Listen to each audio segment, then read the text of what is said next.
हमारे एक मिनिस्टर हैं जो साइंस और टेक्नोलॉजी के हैं, जिनका नाम चौधरी फवाद हसन। वो कहते हैं जनाब रोयत लाल कमेटी की कोई जरूरत नहीं, इन मौलवियों की क्या जरूरत है। साइंस इतना तरक्की कर चुकी है कि हम आपको बता देते हैं कि चांद होगा या नहीं होगा। और फिर ये रोयत लाल कमेटी पर बहुत ज्यादा खर्चा भी आ जाता है, यानी करोड़ों रुपए लग जाते हैं टीएडीए पर। तो मैं अर्ज करता हूं चौधरी फवाद हसन साहब, आपको ये मालूम है कि कौमी असम्बली के इजलास के 1 मिनट पर, कौमी असम्बली के इजलास के 1 मिनट पर करोड़ों का खर्चा आता है। और कौमी असम्बली का काम क्या है? कौमी असम्बली और सेनेट का कानून साजी करना। आपकी तजवीज ये बहुत अच्छी है, हम मानते हैं उलमा कि इसको खत्म कर दो, खर्चे बच जाएं आपके, माशी तौर पर मुल्क की बदहाली है, लेकिन इसके साथ साथ कौमी असम्बली को भी खत्म करो, सेनेट को भी खत्म करो। यहाँ का खर्चा अरबों रुपए है, इसका तो 2-3 करोड़ रुपया होगा खर्चा ज्यादा से ज्यादा। और याद रखिए, तुम कहते हो कि उलमा ये चाहते हैं सोमवार की ईद हो, एक रोजा बढ़ जाए। भाई उलमा को क्या, चांद नजर आए तो 29 की ईद हो जाए, ना नजर आए तो 30 की ईद हो जाए। कोई आपने टीएडीए 2 दिनों का देना है? 1 दिन का ही आपने हुकूमत ने टीएडीए देना है, 2 दिन का नहीं देना, याद रखिए। लेकिन ये आपका उलमा के लिए एक तासब है जो दिलों से नहीं जानता। याद रखिए, हजूर नबी करीम रऊफ रहीम अलैहिस्सलातु व तस्लीम के फरमान के मुताबिक ये चांद की बसारत के लिहाज से गवाही जो है वो भी जरूरी है। और हजूर नबी करीम रऊफ रहीम अलैहिस्सलातु व तस्लीम के हदीस का मुताला करने से हमें पता चलता है कि ये रोयत हलाल कमेटी की एक शरई जिम्मेदारी है। और आपसे कहते हैं कि रकम बच जाएगी, कौमी असम्बली को भी खत्म करो, सेनेट को भी खत्म करो, वो अरबों रुपए बच जाएंगे। कानून साज एक कमेटी बना दो जो कानून साजी करे, इस्लाम के मुताबिक करे, टेक्नोक्रेट्स हो जो इस्लाम को भी समझने वाले हो, दीन को भी समझने वाले हो। इस तरह अरबों रुपए बचेंगे। और आपको ये भी मैं मशवरा देता हूं फवाद चौधरी साहब, साइंस और टेक्नोलॉजी के वजीर की भी कोई जरूरत नहीं, ये भी याद रखें। और आपने कोई साइंस के शोबे में डिग्री भी नहीं ली हुई, आपने कोई पीएचडी साइंस के किसी सब्जेक्ट में नहीं किया, और आपको साइंस का कोई पता नहीं।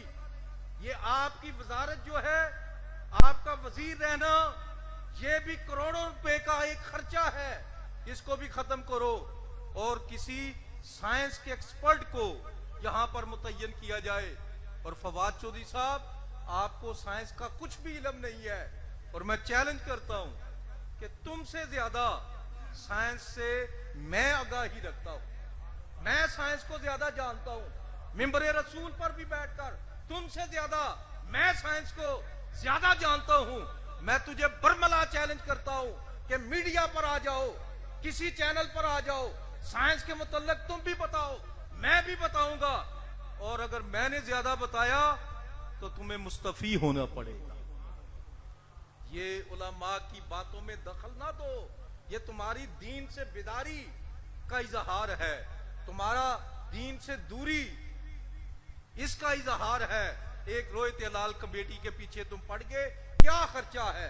थोड़ा सा खर्चा है, मैं आपको बताऊं, कोई तनहा नहीं, सिर्फ टीएडीए, वो भी 1 दिन का दिया जाता है। लेकिन वजीरों की तनहाएं हैं, उनके साथ साथ टीएडीए हैं, उनके साथ दीगर मराहत करोड़ों से भी ऊपर चला जाता है। तो सामीने मुहतरम, उलमा की अपनी जिम्मेदारी है, उनको अपनी जिम्मेदारी निभाने दो, तुम अपनी जिम्मेदारी निभाओ। और याद रखो, ये उलमा हरगिज 29 की ईद हो तो वो 30 की कर लें। पहले कहा जाता था कि 30 की ईद ये 29 की करते हैं, ये उल्टी बात जनाब फवाद हसन चौधरी साहब ने की कि 29 की ईद होगी, ये इन्होंने 30 की कर ली है। उलमा को क्या है, अगर 29 की ईद हो तो 29 की कराएंगे, 30 की हो तो ये 30 की कराएंगे। और मैं ये समझता हूं कि अगर माशी तौर पर इसको खत्म करना है तो उसके साथ साथ कौमी असम्बली और सेनेट को भी खत्म किया जाए। आपको मेरी ये बात मंजूर है ना? ये मंजूर है ना। और याद रखिए, कौमी असम्बली में ना वजीर आजम आता है, ना हिज़्ब इख्तलाफ का कायद आता है। कायद हिज़्ब इख्तलाफ भी आना वहां पर अपनी तौहीन समझता है, और वजीर आजम भी वहां पर आना अपनी तौहीन समझता है। तो उसको भी खत्म कर दो, रोयत हलाल कमेटी को भी खत्म कर दो, और अरबों का खर्चा फवाद हसन चौधरी साहब आप बचाएं। तो सामिन मोहतरम, अगर इंशाअल्लाह 29 की ईद होगी तो इतवार को, वगरना 30 की ईद हुई तो सोमवार को होगी, और उसके लिए वक़्त 8:30 बजे इंशाअल्लाह जामिया शाह वलायत में नमाज ईद उल फितर अदा की जाएगी। 8:30 बजे आपने 8 बजे आ जाना है।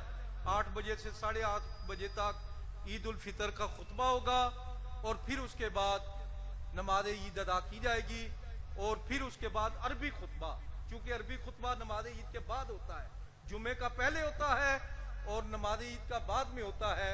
और फिर उसके बाद हम इंशाअल्लाह मुल्क के लिए, मिल्लत इस्लामिया के लिए, और हम गुनाहगार अपने लिए बारगाह इलाही में दुआ करेंगे। वाखिर दावाना अनिल हम्दुलिल्लाहि रब्बिल आलमीन।